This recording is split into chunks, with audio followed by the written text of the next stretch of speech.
Rajesh friend Sarath అతనికి ఉద్యోగం ఇప్పించడానికి వచ్చిన రోజు మొదటి 2 నెలలు ట్రైనింగ్ ఇస్తారు అని, దానికి కొంత డబ్బు కట్టాల్సి ఉంటుంది అని చెప్తాడు. బాబూ, నువ్వు మాకు మంచి చేయడానికి ఇంత దూరం వచ్చావు. కానీ నిజంగా మా దగ్గర అంత డబ్బే ఉంటే కాలేజీ ఫీజు కట్టడానికి అప్పు చేయాల్సిన అవసరమే రాదు కదా. ఇక ఇప్పుడు ట్రైనింగ్కి మళ్ళీ డబ్బంటే చాలా కష్టమయ్యా. అది కాదండి, మీరు ఎలాగో ఇప్పటి వరకు చదివించారు కదా. ఈ ఒక్కసారికి డబ్బు చూశారే అనుకోండి, జీవితం బాగుంటుంది. అసలు మీరు ఇంత చదువు చదివించింది ఉద్యోగంలో చేర్పించడానికే కదా. ట్రైనింగ్కు ఇంతకి ఎంత ఖర్చు అవుతుంది బాబూ? 50,000 అవుతుందండి. అమ్మో, 50,000! మా జీవితాలు కూడా అంత విలువ చెయ్యవేమో బాబూ. ఇప్పుడు ఉన్న పరిస్థితుల్లో అంత డబ్బంటే మా వల్లైతే కాదు. అరే శరత్, తప్పుగా అనుకోకురా. నువ్వు చాలా శ్రమ తీసుకుని ఇక్కడ వరకు నా కోసం వచ్చావు. నాకేదైనా ఉద్యోగం దొరికే వరకు ఈ కూలి పనులు చేసుకుంటూ అమ్మా నాన్నకి సహాయపడతాను. డబ్బుతో సంబంధం లేని ఏదైనా ఉద్యోగం చూసుకుంటా. నువ్వు జీవితంలో పైకి వస్తే చూడాలి అనుకునే వాళ్లలో నేను కూడా ఒకడేనిరా. చూస్తూ చూస్తూ ఇలాంటి అవకాశం ఎలా పోనిస్తాను? జీవితంలో అన్నీ మనం అనుకున్నట్టే జరగవు కదా. శరత్ చాలాసేపు ఏదో ఆలోచిస్తున్నట్టు అలాగే కూర్చుంటాడు.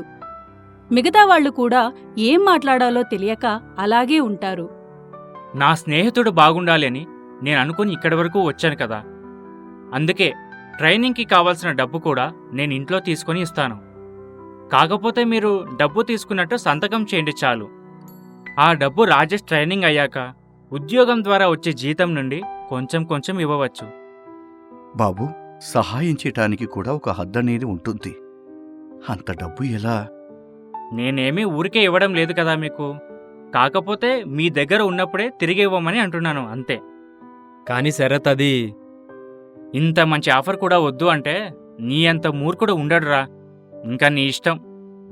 మంచి అవకాశం పోతుందేమో అనే భయంతో రాజేష్ ఆ ఉద్యోగం చేయడానికి ఒప్పుకుంటాడు. రాజేష్ తల్లిదండ్రులు కూడా అతని మాటకు ఎదురు చెప్పలేదు. శరత్ దానికి సంతోషించి వెంటనే వెళ్లి ప్రామిసరీ నోటు తెచ్చి 50,000 తీసుకుంటున్నట్టు, ఇచ్చినట్టు రాజేష్ చేత వీరయ్య చేత సంతకాలు చేయించుకుంటాడు. రాజేష్, ఇంకేం బాధపడకు. రేపే మన ప్రయాణం. అన్నీ సర్దుకొని లగేజ్తో రెడీగా ఉండు. అలాగేరా. నువ్వు చేసిన మేలు ఈ జన్మలో మర్చిపోలేనురా. చాలా థ్యాంక్స్. నేనేం బయటవాడిని కాదు. మా ఇంట్లో నా తమ్ముడికి చేసినట్టే నీకు చేశా అంతే. అలా రాజేష్ తనకి వచ్చిన ఉద్యోగం గురించి చాలా ఆనందిస్తాడు. రంగయ్య, జానకమ్మ కూడా తమ కొడుకు ఒక దారికి వచ్చాడు అని సంతోషిస్తారు. కాని ఒకవైపు కొడుకు రేపే బయలుదేరాలి అనడంతో జానకమ్మ కొంచెం బెంగ పెట్టుకుంటుంది. వెంటనే ఇంట్లో ఉన్న కాసిని సరుకులతో పిండి వంటలు చేసి కొన్ని పచ్చళ్ళు డబ్బాలో సర్దుతుంది. ఆ సాయంత్రం రంగయ్య బయట అరుగుమీద కూర్చొని ఉంటే రాజేష్ కూడా అక్కడికి వచ్చి ఆయన పక్కన కూర్చుంటాడు. నాన్నా, నేను వెళ్ళడం మీకిష్టమేనా? పేదవాళ్ళకి ఇష్టాయిష్టాలతో సంబంధం ఉండదురా.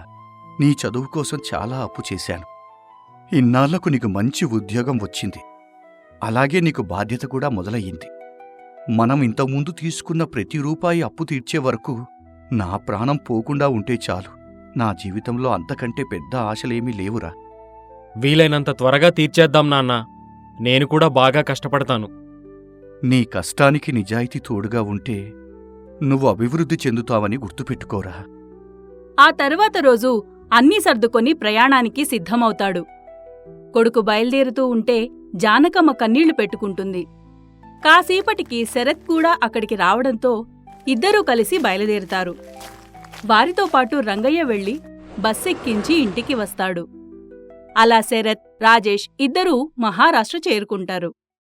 అప్పటికే చాలా ప్రయాణం చేసి అలసిపోవడంతో ఆ రోజుకి ఇద్దరూ విశ్రాంతి తీసుకొని నిద్రపోతారు. తర్వాత రోజు ఉదయం రాజేష్, శరత్ ఇద్దరూ తొందరగా రెడీ అయ్యి ఆఫీస్కి వెళ్తారు. అక్కడ క్యాబిన్లో ఒక వ్యక్తి కూర్చొని ఉంటాడు.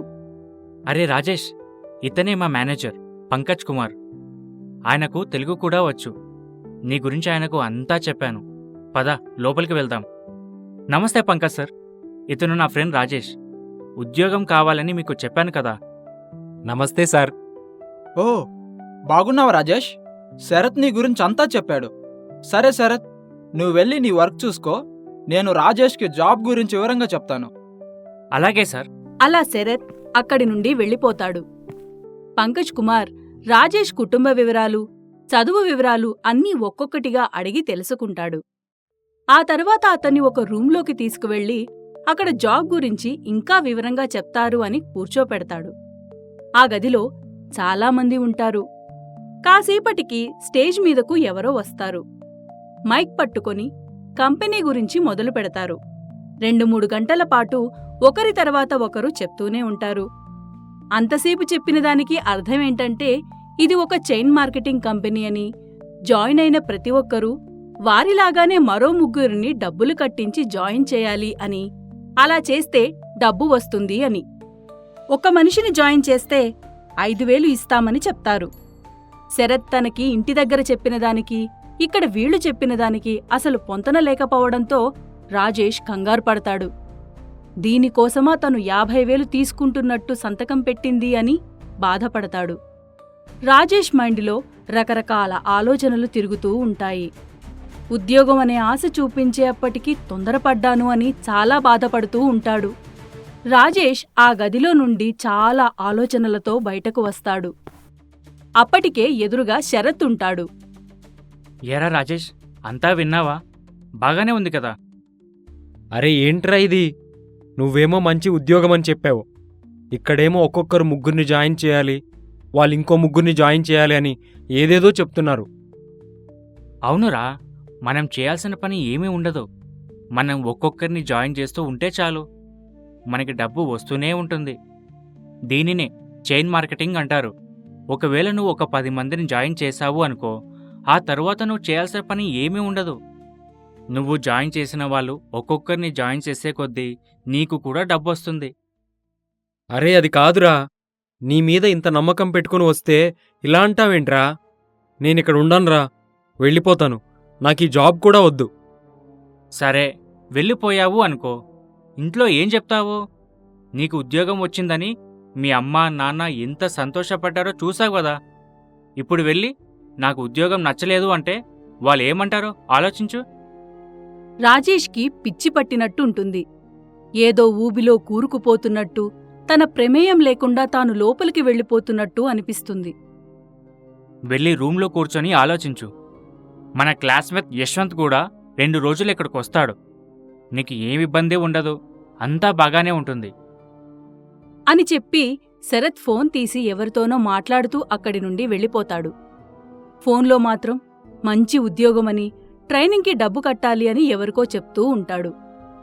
రాజేష్ అక్కడే ఉన్న ఒక చెట్టు కింద కూర్చొని ఆలోచిస్తూ ఉంటాడు. తనని తాను చాలా తిట్టుకుంటూ ఉంటాడు. అసలు నేనెందుకిక్కడికొచ్చాను? ఉద్యోగం చూపిస్తానంటే ఇంకా ఏమీ ఆలోచించకుండా అంత గుడ్డిగా ఎలా నమ్మేశాను? ఇప్పుడు ఇందులో నుండి బయటపడడం ఎలా? వదిలేసి వెళ్ళిపోతే నాన్న ఏమంటారు? ఇంతలో అతనితో ముందుగా మాట్లాడిన పంకజ్ కుమార్ అక్కడికి వస్తాడు. ఏంటి రాజేష్, ఏదో ఆలోచిస్తూ కూర్చున్నావు? ఏమీ లేదు. చూడు రాజేష్, మనం చేసే ప్రతి పని మనకు నచ్చాలని లేదు. మీ నాన్నగారు నిన్ను చదివించడానికి చాలా అప్పు చేశారు కదా, అది తీర్చడం నీ బాధ్యత. డబ్బు ఎలా వస్తున్నది అని కాదు, మనం ఎంత సంపాదిస్తున్నామనేదే ముఖ్యం. వచ్చిన అవకాశాన్ని వదిలేసుకొని వెళ్ళిపోతే ఇంకో అవకాశం రావడం కష్టం. నువ్వు చూస్తూనే ఉన్నావు కదా ఉద్యోగం దొరకడం ఎంత కష్టమని. నేను చెప్పేది అది కాదు. నాకు నువ్వేం చెప్పాల్సిన అవసరం లేదు, కానీ నీకు డబ్బు కావాలో వద్దో ఆలోచించుకో. నేను చెప్పేది ఏంటంటే, నువ్వు ఇప్పుడు ఇలా కొంతమందిని జాయిన్ చేశావే అనుకో, నీ భవిష్యత్తులో నువ్వు ఏ పని చేయకపోయినా నీ డబ్బు నిన్ను వెతుక్కుంటూ నీ ఇంటికి వస్తుంది. నీ జీవితాంతం ఇలా డబ్బు వస్తూనే ఉంటుంది. నీకిక్కడ రూమ్ ఫ్రీ, ఫుడ్ ఫ్రీ, ఎన్నాళ్ళైనా ఉండవచ్చు అని చెప్పి పంకజ్ కూడా అక్కడి నుండి వెళ్ళిపోతాడు. రాజేష్ చాలా డైలమాలో పడిపోతాడు. పంకజ్ చెప్పింది కూడా నిజమే అనిపిస్తుంది. పోనీ కొన్నాళ్ళు ఇక్కడే ఉంటే, ఈయన చెప్పినట్టు తర్వాత ఇంటికి వెళ్ళిపోయినా కూడా జీవితాంతం డబ్బు వస్తూనే ఉంటుంది. నేను వేరే ఏదైనా జాబ్ చేసుకున్నా కూడా ఈ డబ్బు ఇంట్లో ఉపయోగపడుతుంది. అలా రాజేష్ ఆలోచిస్తూ ఉండగా శరత్ వచ్చి భోజనానికి తీసుకుని వెళ్తాడు. శరత్ కూడా పెద్దగా ఏమీ మాట్లాడడు. రాజేష్ అలా ఆలోచిస్తూనే ఉంటాడు. ఏరా రాజేష్, ఏం ఆలోచించావు? కొంచెం అప్పులు తీరే వరకు ఇక్కడే ఉంటానురా. సరే అయితే రూమ్కి వెళ్ళి రెస్ట్ తీసుకో. ఇంకా ఒకసారి నీ ఫోన్ ఇవ్వు. నా ఫోన్లో ఛార్జింగ్ అయిపోయింది. ఒక అర్జెంట్ ఫోన్ చేసుకోవాలి. అప్పుడు రాజేష్ శరత్కి ఫోన్ ఇచ్చి రూమ్కి వెళ్ళిపోతాడు. రాజేష్ ఫోన్ నుండి శరత్ చాలామందికి ఫోన్ చేసి ఏదేదో చెప్తాడు. ఆ మాటలు విన్న వాళ్ళందరూ షాక్ అవుతారు. రాజేష్ ఫోన్ నుండి శరత్ ఎవరికి ఫోన్ చేస్తాడు? ఫోన్లో మాట్లాడిన వాళ్ళు ఎందుకు షాక్ అవుతారు? రాజేష్కి బ్రెయిన్ వాష్ చేసిన తర్వాత రాజేష్ ఏం చేస్తాడు? ఆత్మహత్య ఎందుకు చేసుకున్నాడు? తర్వాత ఏం జరిగింది తెలుసుకోవాలంటే తరువాయి భాగం కోసం ఎదురు చూడాల్సిందే.